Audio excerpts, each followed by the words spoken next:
No exercício 6 da lista de circuitos resistivos e indutivos, ele não é muito bem elaborado, tá? Porque ele dá margens para interpretação. Eu acho que o enunciado poderia ser mais bem elaborado. Ele diz que uma instalação elétrica consome uma potência de 5 kW. Sabendo que a potência reativa é de 3 kW e a tensão é 220 volts RMS PETS, o fator de potência, a corrente consumida, o valor da resistência e o valor da reatância indutiva. Eu falo que ele não é muito bem elaborado porque, se for uma instalação elétrica residencial, eu imagino que ele esteja falando disso aí você tem um circuito em paralelo. Mas também ele dá margem para interpretação, né? Pode ser um circuito em série com um resistor, em série com uma indutância. Eu resolvi o circuito de uma forma, porque pelo resultado que eu cheguei, eu tentei das duas formas, e no resultado que eu cheguei, eu vi que ele estava em série, o resistor em série com a indutância. Como que vocês podem resolvê-lo?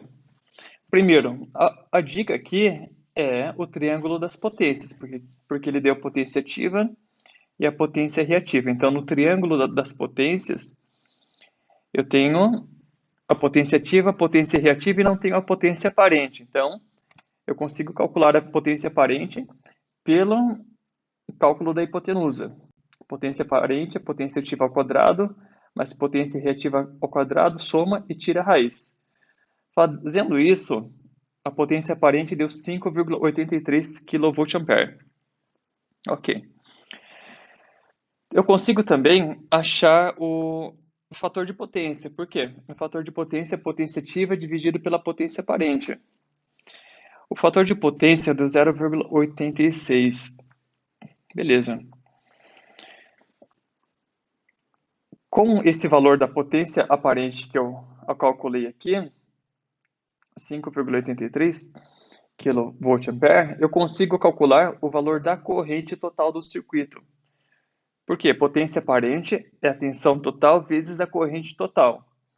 Então, 5.830 é a tensão total, 220 volts, valor eficaz, vezes a corrente total. Isolo a corrente total, acho o valor de 26,5 ampere. Esse é o item B. Então, eu já achei o item A, 0,86, e o item B, a corrente consumida é 26,5 ampere. Agora, ele quer saber o valor da resistência. Então, o valor da resistência e o valor da reatância indutiva. Eu consigo achar mais uma informação a partir do fator de potência, porque eu sei que o fator de potência é o cosseno do θ. Lembrando que o θ é o atraso entre a tensão e a corrente. Se eu tenho o valor do fator de potência, que é 0,86, significa que eu consigo achar o valor de θ. Faço a função cosseno menos 1 e acho o valor de 30,7 graus. Então, esse 30,7 graus é o atraso da corrente em relação à tensão. Supondo que a tensão comece no ângulo 0 graus, a corrente vai começar no ângulo menos 30,7 graus, tá? Então, eu tenho o valor da tensão de 220 com ângulo 0, estou supondo que está começando com 0 graus, e o valor da corrente é 26,5 com ângulo menos 30,7 ampere. Com isso, eu consigo calcular a impedância total do circuito. Como que eu calculo a impedância total? Impedância é a tensão total dividida pela corrente total. Então, a tensão total é 220 com ângulo 0 graus e a corrente total é 26,5 com ângulo de menos 30,7. Aí que tá. Lembra no começo que eu falei que daria margem a interpretações se o circuito está em série paralela? Tá. Esse circuito, depois de eu fazer os cálculos, eu percebi que ele está em série. Então, um circuito em série, ele é um resistor em série com uma reatância indutiva. Beleza. o XL é o valor do XL com um ângulo de 90 graus. Aliás, eu vou colocar aqui, ó. O XL, reatância indutiva, é zero mais o valor da reatância indutiva. A resistência, na forma cartesiana, é o valor da resistência mais J, zero.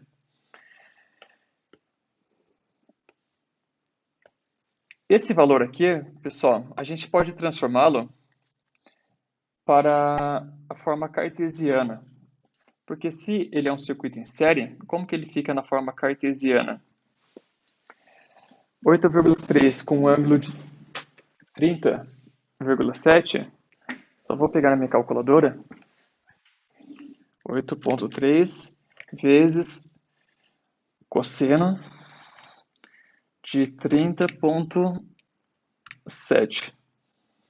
Dá 7,13 ohms. Então ele fica 7,13 mais J. Então, 8,3 vezes seno de 30,7. Dá 4,24.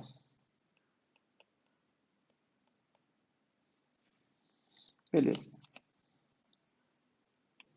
Então, isso aqui é a forma cartesiana. Isso significa que, quando eu faço o circuito equivalente dele, eu acho o valor da impedância indutiva, que é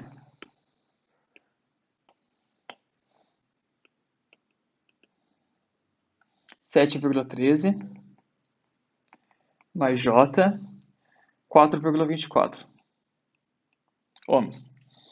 Se a gente analisar esse circuito, nós vamos perceber que, quando eu faço uma impedância equivalente de um circuito em série, eu somo a parte real com a parte real e a parte imaginária com a parte imaginária.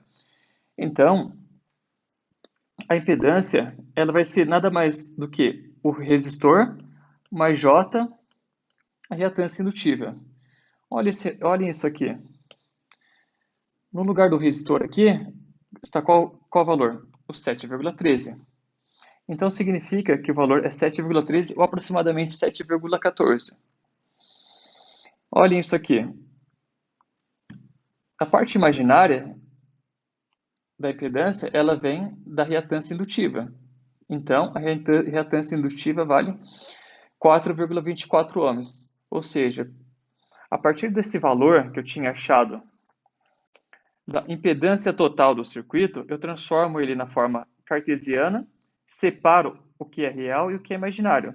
Lembrando que o que é imaginário é a reatância indutiva e o que é real é formado pelo resistor. Isso apenas para circuito em série, ou seja, quando tem uma soma da parte real com a parte imaginária.